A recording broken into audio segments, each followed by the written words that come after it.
মারোয়ারির কাছে বিক্রি হয়ে গেল জোড়াসাঁকো ঠাকুরবাড়ি। অভিমানে আর বাড়ি ফিরলেন না অবনীন্দ্রনাথ। ঘরের মেঝের উপর সাজিয়ে রাখা হচ্ছে থরে থরে বই। দেশ বিদেশের কত দুর্লভ বই তাতে। সাহিত্য, নাটক, শিল্প উকি দিলে দেখা যাবে প্রায় সব বিষয়ই। লাইব্রেরির বিশাল বিশাল আলমারিগুলো খালি হয়ে গেল প্রায়। তারপর একদিন এলো দালাল। জলের দরে বিক্রি হয়ে গেল সব বই কলেজ স্ট্রিটের এক পুরনো বই দোকানের কাছে। শূন্য দৃষ্টিতে সে দৃশ্য তাকিয়ে তাকিয়ে দেখলেন অবনীন্দ্রনাথ ঠাকুর। চলে যেতে হবে তাকেও। যে বাড়িতে জন্ম, বড় হওয়া, দীর্ঘ ৭০ বছরের স্মৃতি জড়িয়ে আছে যে বাড়িতে, সেই জোড়াসাঁকো ঠাকুর বাড়ি ছেড়ে চলে যেতে হবে তাকে। বিক্রি হয়ে যাবে এই বাড়ি। দুই ভাই গগনেন্দ্রনাথ, সমরেন্দ্রনাথের পরিবার অন্যত্র চলে গিয়েছেন আগে। ফাঁকা বাড়িতে পরিবার নিয়ে থেকে গিয়েছেন শুধু অবনীন্দ্রনাথ। মনে আশা, হয়তো বাড়ি বিক্রি করতে হবে না, ভাগ্যের চাকা একদিন ঘুরবে, শেষ অবধি থাকতে পারবেন এখানেই। রবীন্দ্রনাথ মারা গিয়েছেন কয়েক মাস আগে।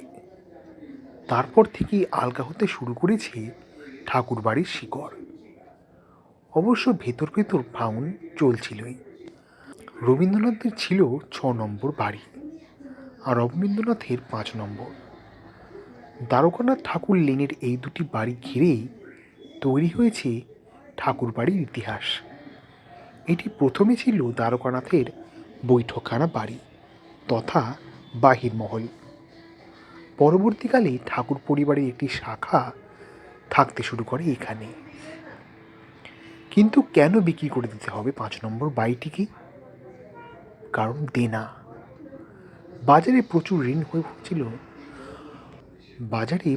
ঋণ হয়ে পড়েছিল ৩ ভাইয়ের। জমিদারির টাকাতেও সামাল দেওয়া সম্ভব হচ্ছিল না আর। সমাধান হিসাবে বিভিন্ন জায়গায় অবস্থিত একের পর এক বাড়ি বিক্রি করে চলেছেন ৩ ভাই।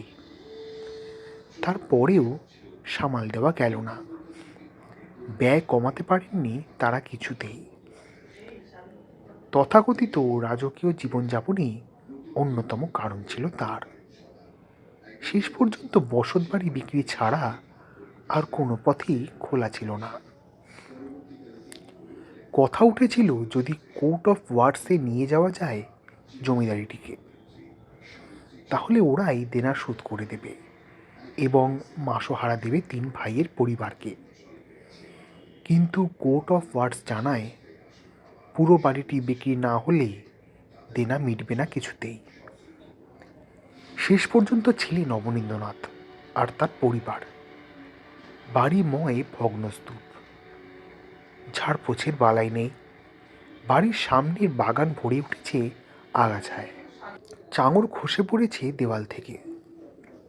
বিখ্যাত সেই দক্ষিণের বারান্দা, যেখানে বসে একের পর এক শিল্প সৃষ্টি করেছিলেন ৩ ভাই, খাঁ খাঁ করছে তাও।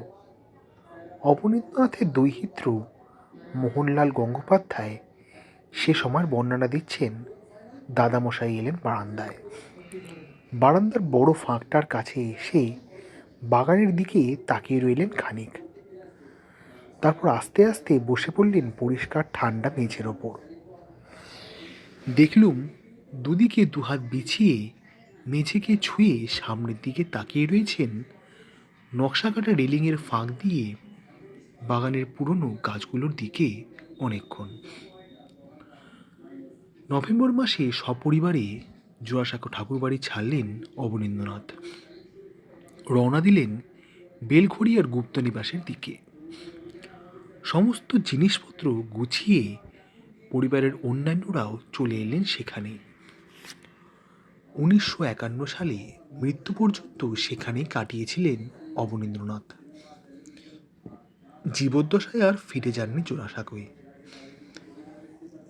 শেষ পর্যন্ত কি হলো জোড়াসাঁকোর সেই 5 নম্বর বাড়ির? এক মারোয়াড়ি ব্যবসায়ী কিনে নিয়েছিল সেটি। কিনেই শুরু করে দিয়েছিল ভাঙাভাঙি। প্রথমেই ভাঙা পড়ে বিখ্যাত সেই দক্ষিণের বারান্দা। সামনের বাগানে উঠে যায় বড় বড় বাড়ি। তারপরই টনক নড়ে কেন্দ্রীয় সরকারের। সরকার বাড়ির অবশিষ্ট অংশটি রক্ষণাবেক্ষণের ভার নেন। অবশ্য শেষ অবধি তা বাঁচানো যায়নি পুরোপুরি। নতুন করে গড়ে তুলতে হয় আবার। রবীন্দ্রনাথের 6 নম্বর বাড়িতে কোনো প্রভাবই পড়েনি এসবের। আর অবনীন্দ্রনাথ অভিমানে কোনোদিন ফেরেননি আর জোড়াসাঁকোয়। কিন্তু তার লেখায় বারবার ফিরে এসেছে সেই বাড়ির কথা। তিনি লিখছেন, জোড়াসাঁকোর দুটো স্বতন্ত্র বাড়ি তো এখন দেখছো। আসল জোড়াসাঁকোর বাড়ির এবার বুঝে দেখো। সেই ছেলেবেলার জোড়াসাঁকো বাড়ি তো আর নেই। দুটো বাড়ির একটা তো লোপাট হয়ে গিয়েছে, একটা পড়ে আছে। আগে ছিল দু বাড়ি মিলিয়ে এক বাড়ি, এক বাগান, এক পুকুর, এক পাঁচিল ঘেরা, এক ফটকের প্রবেশ, এক ফটক বাইরে যাওয়ার। এ বাড়ি ও বাড়ি বলতুম মুখে, কিন্তু ছেলেবুড়ো চাকর বাকর সবাই জানতুম মনে দুখানা বাড়ি, এক বাড়ি। কারণ কর্তা ছিল যে এক, 1 নম্বরই ছিল 6 নম্বর দ্বারকানাথ ঠাকুরের গলি। একই ফটক ছিল প্রস্থান এবং প্রবেশের। জোড়াসাঁকো নাম ছিল বাড়ির। দুটো বাড়িই ছিল বটে, কিন্তু ওই দুটো সাঁকোর তলা দিয়ে যে এক নদীর স্রোত বইত, সেদিন আর নেই, সে বাড়িও আর নেই। তার কলমে শব্দে পাক খেয়ে চলেছে দীর্ঘশ্বাস, বসত হারানোর ব্যথা। মানুষের সঙ্গ পেয়ে বেঁচে থাকে বসত বাড়িটা। সেই বাড়ি যখন আর রইল না, কি হবে মায়া বাড়িয়ে? চলে গেলেন অবন ঠাকুর। শিল্পাচার্যের জোড়াসাঁকো যোগ শেষ সেখানে।